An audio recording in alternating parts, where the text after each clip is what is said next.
자, 이제 장 그르니에의 작품을 제가 골랐는데, 이 작품 번역본을 혹시 읽어보셨을까요? 그르니에 작품?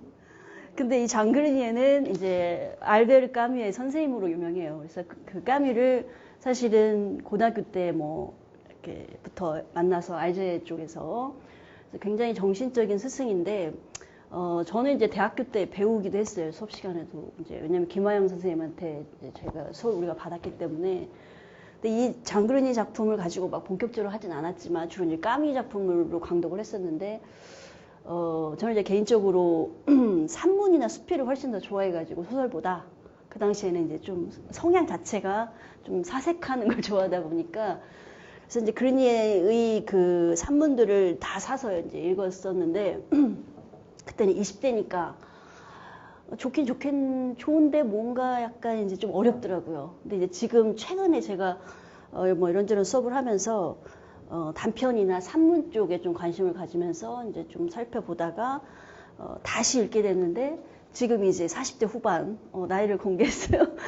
네, 다시 읽는데 너무 좋은 거예요. 그래서 원래 좋은 작품은 20대에 읽고 30대에 읽고 40대에 읽으면 또 느낌이 다르잖아요. 그래서 특히 가장 좋은 나이에 가장 좋은 느낌으로 이 책을 다시 읽었어요. 그래서 좀 꼭 같이 한번 읽어보고 싶다. 그래서 제가 이제 선택을 했고, 텍스트의 난이도는 이제 오늘 제가 첫 강의라 그 본문으로 들어가진 않고 전반적으로 소개를 하고 그 다음에 이제 본문의 일부 좀 문장을 제가 이제 PPT로 가져왔는데, 네, 그런 거 보면서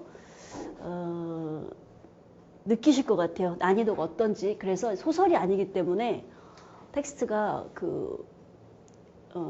어렵진 않은데, 문형들이 어렵진 않은데, 사색이기 때문에 어떤 문장에 가서는 굉장히 이렇게 압축돼 있어요. 그래서, 그런 것도 좀 같이 얘기를 해야 되고, 그 다음에 어떤 부분은 이제 특히 고양이 물루 같은 경우는 너무 좋아요. 저는 막 정말 미치도록 좋아가지고 그 느낌을 까미가 그대로 얘기를 했어요. 그러니까 왜 이 작품이 너무너무 이렇게 가슴 떨리게 하는지.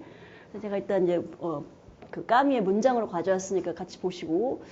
이제 고양이 뭐 다 좋아하시죠. 근데 이제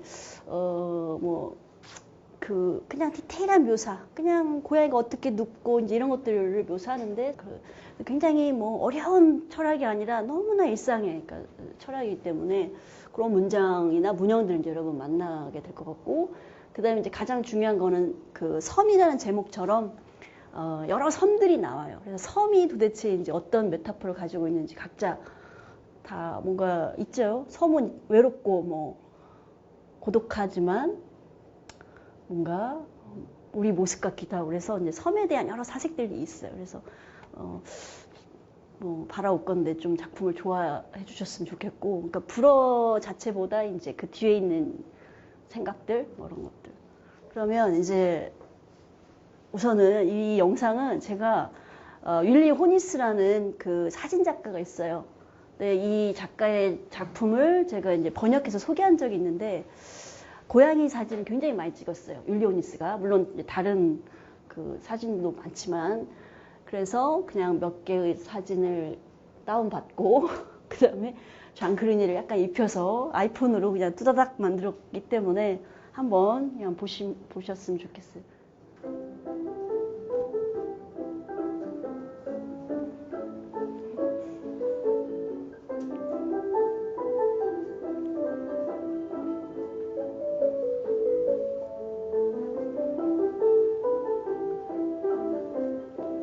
짧게 소개 트레일러 일종의 어떠세요? 잘 만들었나요? 음악 속도가 좀 빠르긴 한데 뭔가 이렇게 고양이 살아있는 느낌을 제가 나름 활용을 했고, 가끔 이렇게 만들어서 지겨우실 때 제가 좀 소개를 하기로 하고, 이 책은 지금 제본본이라 색깔이 조금 이렇게 그렇죠? 좀 어둡긴 한데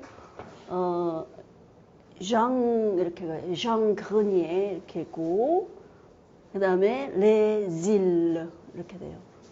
자, 이 수업은 문학 수업이 아니고 원문 수업, 그러니까 프랑스어 수업이기 때문에 최대한 제가 불어 위주로는 많이 할 거예요. 그래서 좀 이제 나중에 여유 시간이 될 때 뭐 문학 얘기도 하겠으나 불어에 좀 집중을 해야 되고 그래서 그래도 첫 시간이니까 한번 따라서 레질러 해보세요.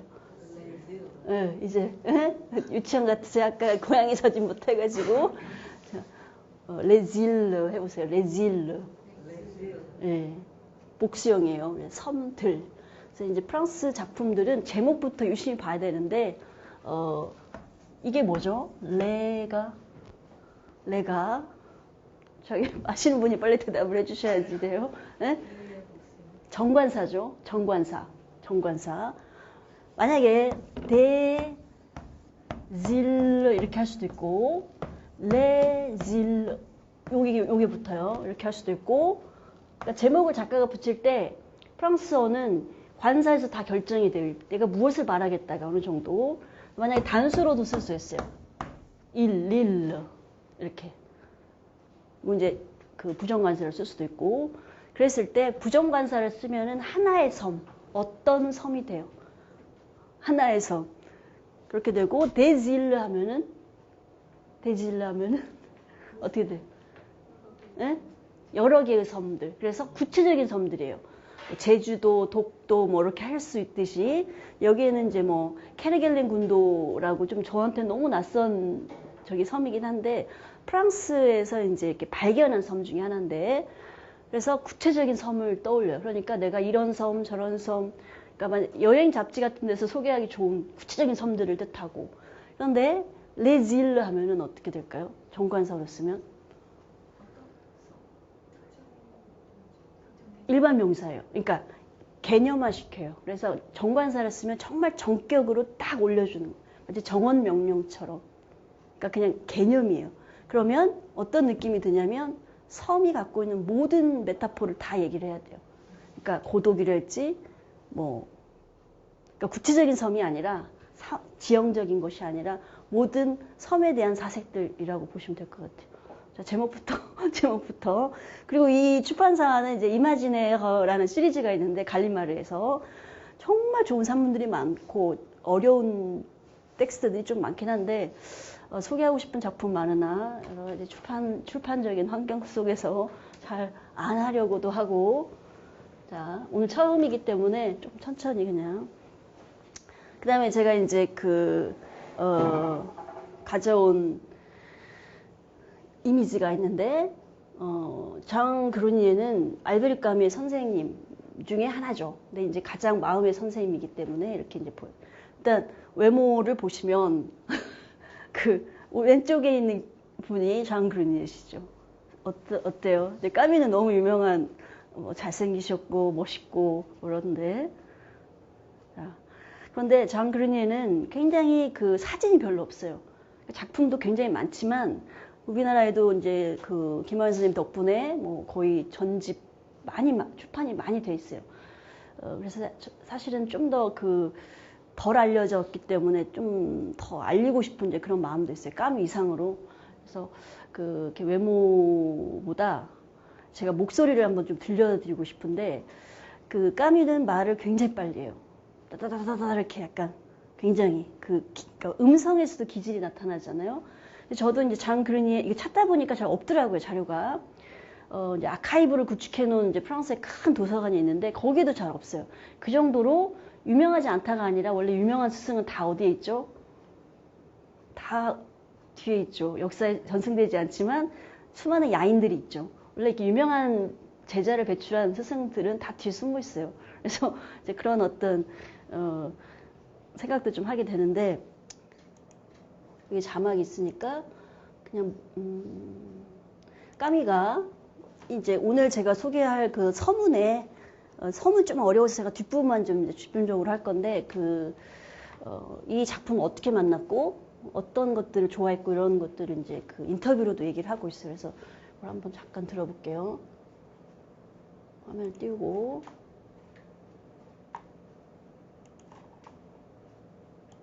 Un consentement. Dans son ciel mêlé de larmes et de soleil, j'apprenais à consentir à la terre et à brûler dans la flamme sombre de ses fêtes. 중간에서 잘랐지만 까미의 목소리인데 굉장히 빠르죠. Comment consacrer l'accord de l'amour et de la révolte? La terre, dans ce grand temple déserté par les dieux, toutes mes idoles ont des pieds d'argile.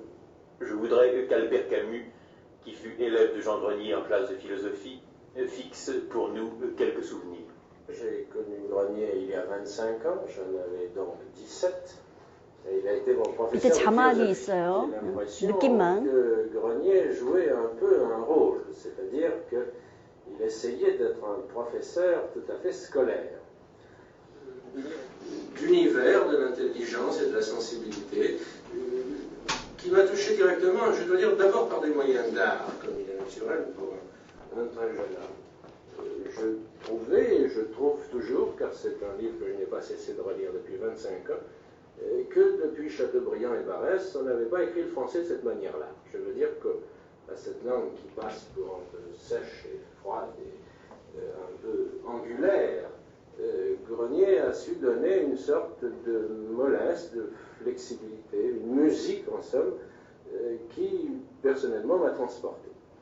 Et je dois dire que de ce point de vue, ce livre est à l'origine de mes propres préoccupations et de mes ambitions d'écrivain. Ma conception générale n'est pas humaniste. 자, 여기서부터는 존 그루니의 목소리인데 약간 비교를 해보세요. 음성만. Il me semble très étroite, très limitée de l'homme et de l'humain. Et justement, ce qui m'a beaucoup intéressé dans les pensées d'Extrême-Orient, que je suis scandalisé de voir tellement négligé encore maintenant, parce qu'elle représente quand même une partie si importante de l'humanité, eh bien, j'ai été frappé de voir que dans ses pensées, il y avait quelque chose, s'il y a un humanisme, il est en tout cas très différent du nôtre. Ordinairement, quand on s'attache à cette notion d'homme, on aboutit toujours à considérer un type privilégié, le sage pour la philosophie antique, le saint pour tout le christianisme. Vous évitez cette classification par type. J'évite cette classification par type, d'ailleurs, tout simplement parce que je ne peux pas faire autrement, tout simplement. À vrai dire, si j'ai écrit, c'est parce que je me sentais poussé à écrire, mais je n'avais pas souvent d'idées extrêmement préconçues sur ce que je dirais. Il me semble que j'ai toujours considéré l'homme et l'humain par rapport à deux pôles, c'est l'animal et, disons, le surnaturel, le divin. 자, 여기까지만 들을게요. 잘 들리세요? 자, 목소리가 그냥 약간 인상적으로 존 그루니에는 어때요? 목소리 관상 없으세요? 이제 각자 이제 주관적인 요소인데 제가 처음에 들었을 때 뭔가 이제 발음에서 약간 그 어눌하다고 할 수는 없으나 약간 뭐라 해야 되죠? 이렇게 그 약간 혀 짧은 느낌도 좀 있고 그 뭔가 약간 더 소박하고 일단 되게 그 이제 프랑스어로 음블루라고 하는데 굉장히 그 겸손한 그러니까 뭔가 인간적인 매력이 있는 이제 분인데 막 화려하고 말이 많고 이런 느낌보다 좀 물론 이제 뒤에 가서는 막 말이 빨라지기도 하시지만 이제 그래서 이렇게 외모도 그렇고 글도 굉장히 마치 그 어떤 서양적인 사람보다 서양적인 어떤 사람의 느낌보다 약간 동양의 현자의 느낌도 있고 물론 이제 작품 속에서 인도의 불교 얘기도 많이 하고 특히 이제 자연에 대한 묘사랄지 그다음에 이제 종교도 서양의 이제 어떤 기독교나 크리스찬이즘적인 철학 뭐 어떤 종교 이런 그 아까 까뮈의 그 문장에서 나왔는데 차갑고 뭐 이렇게 좀 경직되어 있는 이런 철학이라기보다 훨씬 존 그루니에는 이렇게 굉장히 그 유연하고 마치 그 유동성이 많은 그러니까 물이 흐르는 것처럼 굉장히 자연적인 이제 사색을 하고 뭐 그런 철학이다라고 이제 얘기하는 부분들이 있었어요. 그래서 이렇게 조금 제가 그냥 처음이니까 인트로덕션으로 이렇게 좀 소개를 해봤고, 그러니까 이 제목만 제가 좀 설명드리면은 그 사실 알베르 까뮈의 존 그루니에하고 découverte de la philosophie et de l'écriture 이렇게 돼요. 프랑스 뀨티어라는 라디오 방송 매체에서 1955년에 실제 이제 그 방송을 했던 것의 기록이 남아 있는데 결국은 이제 20대 청년 때 만났던 스승이 이제 작가이기 때문에 이 사람의 철학이, 그러니까 까뮈의 철학이랄지 까뮈 작품의 어떤 자양분이 된 이제 분의 글을 우리가 읽는다라고 생각을 하시면 될 것 같아요. 그래서 특히 글쓰기 문제랄지, 물론 이제 좀 각자 또 다른 어떤 그래프를 갖고는 있으나, 그래서 보여드렸고, 그다음에 그 까뮈의 프레파스, 그러니까 서문이 굉장히 유명해요. 근데 제가 특히 저도 20대 때 이 글을 읽고, 물론 앞부분 좀 어렵더라고요. 무슨 얘기인지 잘 모르겠는 부분도 좀 있고, 뒤쪽에 제가 너무 좋아하는 그 문장이 좀 있어서 이제 뒷부분에서만 좀 할 건데, 그 전에 이 작품을 이제 소개를 해준 우리 그 번역하신 김하영 선생님의 역자 후기가 있어요. 그래서 너무 사실 번역어에 우리가 그 번역이 어떻느냐에 따라서 이 작품을 이제 대하는 그 느낌이 다른데, 물론 장그린의 작품은 다른 사람도 번역을 했어요. 그래서 좀 비교가 될 수도 있으나, 한번 낭송의 느낌으로 제가 같이 여러분은 이제 따라서 한번 눈으로 보시고, 글의 침묵. 자, 아무나 글을 쓰고 많은 사람들이 거리에서 주워온 지식들로 길고 긴 논리를 편다. 천직의 고행을 거치지 않고도 많은 목소리들이, 무거운 말들이 도처에 가득하고 숱하고 낯선 이름들이 글과 사색의 평등을 외치며 진열된다. 굉장히 센 말이죠. 그러니까 요즘에 더 맞는 이 글을 쓴 연도가 굉장히 옛날일 텐데, 요즘 누구나 책을 내고 누구나 뭐 평등한 사색의 진열장이 된 이제 문단의 풍경이랄지 출판의 풍경인지 연상이 되고, 정성스러운 종이 위에 말없는 장인이 깎은 고결한 활자들이 조심스럽게 찍히던 시대로부터 우리는 얼마나 멀리 떠나왔는가. 노랗게 바른 어떤 책의 첫 장을 넘기고 장인 마리오 프라시노가 고안한 장정 도안에 의거하여 크이에와 페오의 아뜰리에에서 제조한 독피지에 50부의 특별 장정본을 따로 인쇄하였다 라고 써놓은 것을 읽을 때면 마치 깊은 뒤층 속에 묻혀버린 문화를 상상하는 듯하다. 그런 책 속에는 먼 들판 끝에 서 있는 어느 집 외로운 창에 밤늦은 등불빛이 잠겨 있는 듯하다. 그러나 이제 사람들은 썩지 않는 비닐로 표지를 씌운 가벼운 책들을 쉽사리 쓰고 쉽사리 빨리 읽고 쉽사리 버린다. 재미있는 이야기, 목소리가 높은 주장, 무겁고 난해한 증명, 재치 있는 경구, 엄숙한 교훈은 많으나 아름다운 글은 드물다. 잠 못 이루는 밤이 아니더라도 목적 없이 읽고 싶은 한두 페이지를 발견하기 위하여 수많은 책들을 꺼내서 쌓기만 하는 고독한 밤을 어떤 사람들은 알 것이다. 지식을 넓히거나 지혜를 얻거나 교훈을 찾는 따위의 목적들마저 잠재워지는 고요한 시간. 우리가 막연히 읽고 싶은 글 천천히 되풀이하여 그리고 문득 몽상에 잠기기도 하면서 다시 읽고 싶은 글 몇 페이지란 어떤 것일까? 겨울 숲속의 나무들처럼 적당한 거리에 떨어져 서서 이따금씩만 바람 소리를 떠나보내고 그러고는 다시 고요해지는 단정한 문장들. 그 문장들이 끝나면 문득 어둠이나 무, 그리고 무에서 또 하나의 겨울나무와 같은 문장이 가만히 일어선다. 그런 글 속에 분명하고 단정하게 찍힌 구두점. 그 뒤에 오는 적막함 혹은 환청, 돌연한 향기, 그리고 어둠 혹은 무. 그 속을 천천히 거닐고 싶어하는 사람들을 위하여 나는 내가 사랑하는 이 산문집을 번역했다. 그러나 전혀 결이 다른 언어로 쓰여진 말만이 아니라 그 말들이 더욱 감동적으로 만드는 침묵을 어떻게 옮기면 좋단 말인가. 김화영. 자, 이렇게 어때요? 되게 이 겨울에 딱 맞는 글처럼 뭔가 그러니까 이제 마음도 스산하고 이제 뭐 나이 탓도 있으나 그래서 이렇게 다시 보는데 이제 막 고양이 물려서는 그냥 막 울었어요.